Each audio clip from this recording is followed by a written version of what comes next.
I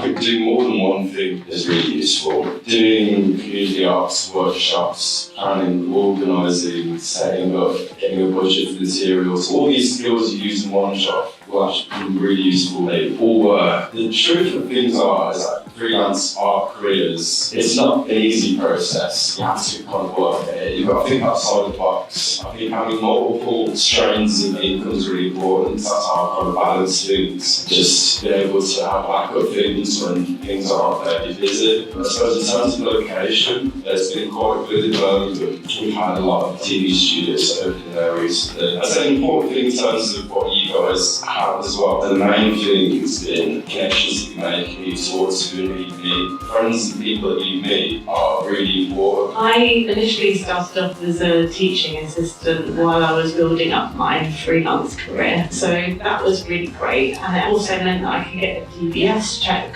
which then means that you can work with children, which then led into me facilitating workshops. I'd already had some of the documentation to then go to someone and say, I can take on some freelance work. I did also volunteer in paintings in hospitals just while I was building myself up freelance-wise. That was a great way to set up exhibitions. So it gave me that experience while I was a teaching assistant and building myself up in the arts. My experience is quite typical. It's a creative job. So I started off in hospitality, like the classic crunching in hours in between my studio hours. I was working in Westfield and barista. I bumped into someone who was a musician and really wanted to find someone who could make their cover art. So first year of uni was pretty much me just becoming friends with musicians that were also in first year, didn't know anyone to do their cover art. Basically just used everything that we could have here to kind of gain some skills that I could pitch to someone else that I would like to do. So you don't have to do something that seems boring to you. You probably won't try as hard at those things. You can do museum stuff, you can do the more art direction, critic, that type of thing. I didn't really know, so I just kind of did everything that sounded like something I wanted to do. Eventually, I made the decision anything that I wanted to do would be a trade-off between making money right now and paying my rent, or being a bit broke for a while and making more money later on. I think it was more of the mentality of the stability comes later. I still work in a cafe, even though I worked with Birkenstock for a night. Like, it's the reality of being a creative is kind of a work in progress forever. Like, that stability is not really ever guaranteed. But the one thing that kind of does remain the same is that work ethic. So that's how I've navigated that.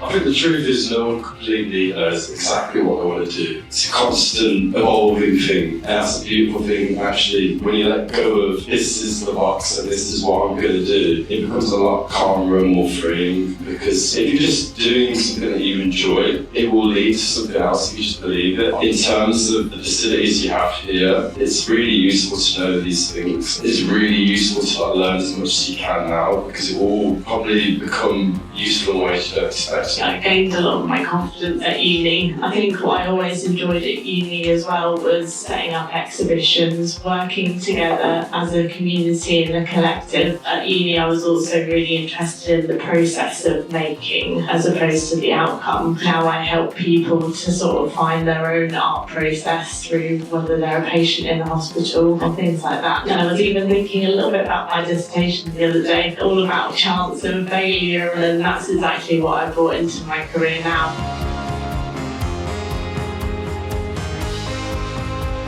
That's like a negotiation that you always make with yourself when it comes to work. Ideally, in the creative world, everyone would get paid fairly and you'll be almost comfortably rich, but that's not really the case, especially when starting off. And I think a lot of people get stuck on this idea of where you should be in order to get paid appropriately for certain things. I think it's good to say yes to things when you're starting off and when you don't actually know what the job looks like. But when it comes to the point to say no, I think one of the main things to consider is the main necessities and priorities. priorities that you have. Especially if you're studying at the same time, there's certain deadlines that you don't actually want to miss. I think it's worth being honest with yourself when it comes to certain projects and modules. Another thing to consider is if you can actually pay rent and you can get yourself food. It's not worth getting yourself to have a job that you can't fulfill if you're sick or unwell. I think for me it was really balancing those questions and those needs.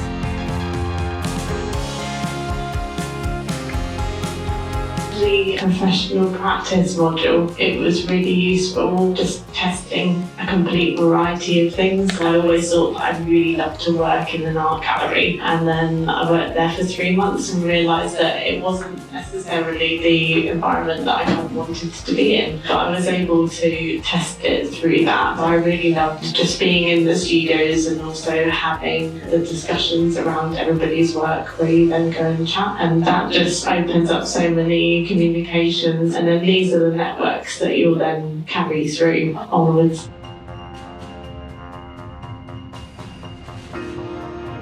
So definitely LinkedIn. I remember regularly looking at art jobs on a regular basis, but also if you find people on LinkedIn that are sort of interested in your field, then chances are they'll also repost different opportunities and things like that as well. I think going to events, exhibitions of people's work that you like is really important. Going to places that of interest is really important. Going to private views. There's loads of accounts that give opportunities for things. Instagram's a really good place to get them. Also, if you just follow people who do kind of work that interests you, like even if there's a music video you really like, get into the credits, search them, get them on Instagram. If they need someone, they're probably going to be like, oh, I'm so busy, I'm just going to put on my story. Whoever replies the fastest, that could be the job. If you find someone connected to maybe an event that you want to go to, just email them. Do things outside the box. People actually are a lot more receptive than you think. I mean, some people will say no, but some people will be like, oh, actually, yes, so thinking outside the box. I think assisting work on Instagram is a really good option. If you want to look for gallery or more kind of fine art work, The Check is a really good account to look at. If you're interested in joining like a youth program at a museum or an art gallery, you can actually find them on the website. I think the Welcome Collection has one, the Tate. Pretty much most galleries actually have that. So if you want to do something, just Google it. Most places might actually have a youth collective or some sort of forum, and just